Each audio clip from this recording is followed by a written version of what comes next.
Good morning to all of you. Welcome to Math Fry. आज के इस video में आप लोगों को क्षेत्रफल से संबंधित कुछ महत्वपूर्ण क्वेश्चन सॉल्व कराएंगे। जितने भी क्वेश्चन हमने सेलेक्ट किए हैं सारे क्वेश्चन बहुत इंपॉर्टेंट हैं, तो वीडियो के लास्ट तक बने रहना। एक रिक्वेस्ट आपसे करेंगे हम कि क्षेत्रफल से संबंधित जितने भी बेस्ट कॉन्सेप्ट थे उनको और उनसे संबंधित जो महत्वपूर्ण सूत्र है उन सबको मैंने इसके पीछे वाले वीडियो में बताया है। पहले आप उस वीडियो को देख लें तो बहुत बेहतर होगा। इस क्वेश्चन को, इसमें जो क्वेश्चन हमने सेलेक्ट किए हैं उस क्वेश्चन को समझने में आपको बहुत आसानी होगी। तो चलिए शुरू करते हैं हम अपना पहला क्वेश्चन। और आपको अगर देखना है तो जा करके पहले उसे देख लेना। पहला क्वेश्चन क्या कह रहा है, यदि एक त्रिभुज का क्षेत्रफल 250 मीटर स्क्वायर और उसके आधार और ऊंचाई का अनुपात 4:5 है तो त्रिभुज की ऊंचाई ज्ञात करें। देखिए दोस्तों, पिछले वीडियो में मैंने बताया है कि जब आपको आधार और जब आपको ऊंचाई मालूम हो तब त्रिभुज का क्षेत्रफल निकालने के लिए कौन सा सूत्र प्रयोग करते हैं। वैसे तो त्रिभुज का क्षेत्रफल निकालने का 3 सूत्र है, लेकिन तीनों सूत्र में से जब आपका आधार और ऊंचाई मालूम होगा तब कौन सा सूत्र लगाना है। तो क्षेत्रफल बराबर होता है, जब आधार और ऊंचाई ज्ञात रहेगा तब क्षेत्रफल ज्ञात करने का सूत्र क्या होगा। त्रिभुज का क्षेत्रफल बराबर 1/2 गुणे आधार, है ना, और गुणे ऊंचाई। आधार को ए से, ऊंचाई को एच से रख लिया है। अब देखिए यहाँ पर आधार और ऊंचाई जो हमको मालूम है वो अनुपात के रूप में मालूम है। आधार कितना है और ऊंचाई कितना है। आधार है 4, ऊंचाई है 5। तो ये अनुपात के रूप में है ना। इसको हम क्या मान सकते हैं, 4x, और इसको क्या मान लेंगे, 5x। यानी आधार है 4x, है ना, और ऊंचाई कितना है, 5x है। अब देखिए यहाँ पर त्रिभुज का क्षेत्रफल दिया है 250, तो त्रिभुज के क्षेत्रफल की जगह पर रखेंगे 250 बराबर 1/2 गुणे आधार कितना रखेंगे 4x और ऊंचाई कितना रखेंगे 5x। आधार और ऊंचाई का गुणा हो जाएगा तो 4x और 5x का भी गुणा हो जाएगा, 4×5 = 20x स्क्वायर हो जाएगा। कितना हो जाएगा, 20x स्क्वायर हो जाएगा। और ये 10, देखिए ये 2 इसको क्रॉस करके कितना कर देगा, 10x स्क्वायर। और ये 10 यहाँ है, 10x स्क्वायर, 10 यहाँ से हटेगा तो इधर आ जाएगा बटे में 10, और 10 ने इसको कैंसिल कर दिया तो इधर बचा कितना, x स्क्वायर। और इस x स्क्वायर यहाँ है तो ये स्क्वायर भी हटेगा तो यहाँ क्या लग जाएगा, स्क्वायर रूट लग जाएगा। स्क्वायर रूट लगेगा यानी 25 का स्क्वायर रूट निकालेंगे 5। यक्स माने कितना आ रहा है, 5 आ रहा है। यक्स की वैल्यू जब 5 आ गई तो देखिए यहाँ पर ऊंचाई का है, त्रिभुज की ऊंचाई बताओ। तो ऊंचाई है कितना, 5x, और x का मान रख देंगे 5 तो हो जाएगा 5×5 = 25। अगर उसने आधार कहा होता तो आधार कितना हो जाता, तो देखो x का मान 5 है तो 4×5 = 20 हो जाता है ना। तो यही था इस क्वेश्चन का सॉल्यूशन, बहुत ही इजी सॉल्यूशन है। चलिए देखते हैं अपना दूसरा क्वेश्चन। ये देखिए दूसरा क्वेश्चन है, इसमें कहा है उस त्रिभुज का क्षेत्रफल क्या है जिसका परिमाप 32 सेंटीमीटर, एक भुजा 11 सेंटीमीटर और अन्य 2 भुजाओं का अंतर 5 सेंटीमीटर है। त्रिभुज का क्षेत्रफल ज्ञात करना बहुत आसान है, लेकिन इसमें कुछ चीज़ें हैं जिसको समझना है, और बेहतर ढंग से समझना चाहते हैं तो पीछे वाली वीडियो में जाकर आप समझ सकते हैं। फिर भी यहाँ भी हम समझाएंगे। देखिए यहाँ पर कहा है त्रिभुज का परिमाप 32 सेंटीमीटर। आप जानते हो जब कोई त्रिभुज होता है तो परिमाप क्या होता है, बाहर बाहर की माप। परिमाप का मतलब क्या होता है, परि माने बाहर बाहर, माप मतलब नाप जोख करना। तो बाहर बाहर की माप यानी बाहर की तीनों भुजाओं को जोड़ करके कितना बनाया है, 32 बनाया है ना। यानी इसका पेरीमीटर यानी परिमाप कितना है, 32 है। अब देखिए कहा है एक भुजा 11 है, इन तीनों को जोड़ा तो 32 आया, लेकिन उसमें से एक भुजा क्या है, 11 है। मान लेते हैं ये वाली भुजा क्या है, 11 है। और अन्य 2 भुजाओं का अंतर 5 सेंटीमीटर है। ये दोनों जो भुजा है ना वो कितना अंतर में है, 5 सेंटीमीटर में। तो देखिए 32 में से अगर हम, क्योंकि ये तीनों भुजाओं का योग 32 है, उसमें से एक भुजा कितना 11 है, तो 32 से अगर हम 11 घटा लेते हैं तो कितना बचता है 21। यहाँ पर देखिए पहली भुजा तो मालूम है कितना है 11 है, दूसरी भुजा कितनी है और तीसरी भुजा कितनी है ये नहीं मालूम है, लेकिन ये कहा है अन्य दो भुजाओं का अंतर 5 है। तो देखिए 32 में से अगर 11 हमने घटा लिया तो बचा कितना 21 बचा। कितना बचा 21। 21 में से कुछ ये है और कुछ ये है ना, और इन दोनों के बीच अंतर कितना है 5, तो 5 घटा लो ना यार, 5 घटा लिया, 21 से 5 गया तो बचा कितना 16। कितना बचा 16। 16 में से 16 का देखिए 5 निकाल दिया, जो अंतर था वो निकाल दिया, तो बचा कितना 16, और 16 का आधा कर देंगे तो ये वाली भुजा हो जाएगी 8, है ना। ये वाली भुजा कितनी हो जाएगी, देखिए 16 में से 8 ये पा गया, तो 8 इसके लिए बचा, और जो हमने 5 घटा लिया था वो भी दे देंगे क्योंकि अंतर भी 5 लाना है ना, इसीलिए 5 इसको दे देंगे। अब 8 और 8 5 13, ये कितना होगा, तीसरी भुजा कितनी होगी 13 होगी। आ गया आसानी से।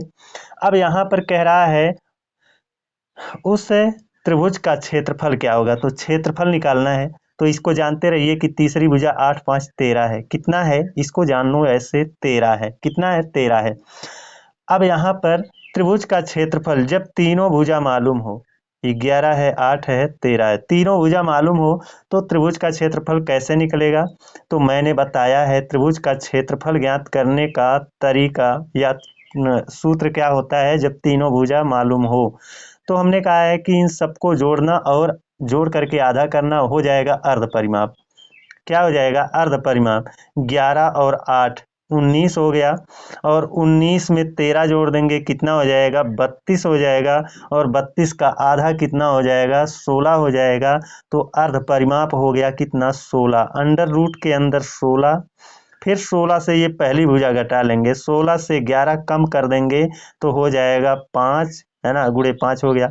अब इसी 16 से 8 कम कर देंगे तो हो जाएगा कितना, 16 से 8 कम कर दिया हो गया 8, फिर 16 से यही 13 कम कर दिया तो हो गया कितना 3, है ना। क्षेत्रफल यही आ गया। अब इनका कैलकुलेशन आप कर सकते हो, तो देखिए 16 का तो वर्गमूल निकल जाएगा, ठीक है भाई, है ना। ये देखिए जो 8 है 5 का तो वर्गमूल निकलेगा नहीं, है ना, इसको अभी छोड़ो। 8 का जो वर्गमूल 8 जो है उसको तोड़ेंगे 4 गुणे 2, क्योंकि 4 का वर्गमूल तो निकल जाएगा ना, 2 का नहीं निकलेगा। और ये अब 5 है और 3 है, क्या है 5 है और 3 है। अब इनका वर्गमूल निकालना है, तो भाई जिसका वर्गमूल निकलेगा वो तो वर्गमूल से बाहर आ जाएगा, जिसका वर्गमूल नहीं निकलेगा वो वर्गमूल के अंदर ही रहेगा। तो 16 का वर्गमूल 4 होता है, बाहर आ गया। 4 का वर्गमूल 2 होता है, ये भी बाहर आ गया। 2 और 5 और 3 इनका जोड़ा नहीं बन रहा है और ना ही वर्गमूल निकल रहा है, तो 2 पच्चे 10, और ये कितना 2 पच्चे 10, 10 तियां 30, अंडर रूट 30 हो जाएगा। 8 अंडर रूट 30 कितना हो जाएगा, इनको हम 8 अंडर रूट 30 कह सकते हैं। इसका वर्गमूल हो गया 8 अंडर रूट 30। दोस्तों आप अगर अभ्यास कर लेते हो तो जो मैं बताता हूँ वो बहुत ही संक्षेप तरीका होता है, सीखने में भले टाइम लगे लेकिन तरीका मैं आपको बताऊंगा तो सबसे आसान वाला और सबसे छोटा वाला तरीका बताऊंगा। यही तरीका आपको एग्जाम में लगाना होता है। दूसरे तरीके से आप लगाएंगे, लगाना तो सब जानते हैं, लेकिन आप अगर बड़े सॉल्यूशन लगाते हो तो आप परीक्षा में बैठ करके सफल नहीं हो पाओगे। तो चलिए देखते हैं आप अपना तीसरा क्वेश्चन। ये तीसरा क्वेश्चन है, इसमें कहा है एक त्रिभुज की भुजाएं 1/4 अनुपात 1/6 अनुपात 1/8 के अनुपात में हैं और उनका परिमाप 91 सेंटीमीटर है, तो सबसे बड़ी भुजा की लंबाई बताओ। तो दोस्तों यहाँ पर त्रिभुज की 3 भुजाएं हैं और तीनों किस अनुपात में है वो अनुपात दे रखा है। तो पहली भुजा, है ना, पहली भुजा, दूसरी भुजा और तीसरी भुजा का अनुपात दे रखा है। तो क्या है अनुपात, यहाँ पर देखिए 1/4 अनुपात 1/6, 1/4 अनुपात 1/6 अनुपात 1/8 है। तो ये अनुपात आप सीधा कर लो। सीधा कैसे होगा, हर को बराबर करो, हर को बराबर करके अंश जितना बनेगा वही उसका अनुपात हो जाएगा। तो 4 6 और 8 का एलसीएम लेंगे तो कितना हो जाएगा, 4, 6 और 8 का एलसीएम लेंगे तो हो जाएगा 24। कितना हो जाएगा? 24। तो इसे 24 बनाने के लिए 6 से गुणा करेंगे, 6 चौक 24, तो ऊपर भी 6 से हो जाएगा। इसे 24 बनाने के लिए कितना से गुणा करना पड़ेगा? 6 4 से, तो ऊपर भी 4 से हो जाएगा। और इसे 24 बनाने के लिए 3 से, तो ऊपर भी कितने से गुणा हो जाएगा? 3 से, है ना। अब देखिए नीचे तो 6 चौक 24, 4 ये 6 चौक 24 और ये 6 चौक 24 और ये 8 त्रिक 24, 24 बराबर हो गया। ऊपर है कितना? 6 एकन्नम 6, 1 चौक के 4 और 3 एकन्नम 3। ये अनुपात हो गया इनका सीधा 6, 4 और 3। कह रहा है उनका परिमाप 91 सेंटीमीटर है, यानी परिमाप का मतलब बाहर बाहर की माप, बाहर बाहर को की माप, यानी बाहर बाहर भुजा ही है। ये वाली भुजा, ये वाली भुजा, ये वाली भुजा तीनों जोड़ देंगे तो कितना होगा? 91। तो लेकिन ये तो क्या है? अनुपात में है, यूनिट में है ना। तो 6, 4, 10, 3, 13। 91 जो आपका बन रहा है, यहाँ देखें 91 जो आपका बन रहा है वो कितने यूनिट के बराबर है? 6, 4, 10, 3, 13। 13 यूनिट के बराबर है, तो 13 से भाग दे देंगे, 1 यूनिट की वैल्यू पता चल जाएगा। और 1 यूनिट की वैल्यू पता चल जाएगा तो सबसे बड़ी भुजा कौन सी है? तो जिसके पास सबसे ज़्यादा यूनिट है वही सबसे बड़ी होगी, है ना। तो 91 में हमने 13 यूनिट से भाग दे दिया तो 1 यूनिट की वैल्यू हुई, और 6 से अगर गुणा कर देंगे तो 6 यूनिट की वैल्यू आ जाएगी, और 6 यूनिट वैल्यू जिसके पास है वही सबसे बड़ी भुजा है। सबसे बड़ी भुजा की लंबाई पूछा है। देखिए 6, 4 और 3 में 6 ही सबसे बड़ा है। तो अब इसको सॉल्व कर देते हैं। 13 सते 91, 7 छक 42, 42 सेंटीमीटर क्या हो जाएगा? बड़ी भुजा की लंबाई हो जाएगी। वैसे ही छोटी भुजा, मझली भुजा सबका निकाला जा सकता है। तो चलिए देखते हैं हम अपना चौथा क्वेश्चन। ये रहा हमारा चौथा क्वेश्चन, और चौथे क्वेश्चन में कहा है 12 सेंटीमीटर, 16 सेंटीमीटर तथा 20 सेंटीमीटर भुजा वाले त्रिभुज की तीनों भुजाओं के मध्य बिंदुओं से मिलाया गया, जिससे ठीक बीच में बने त्रिभुज का क्षेत्रफल कितना होगा।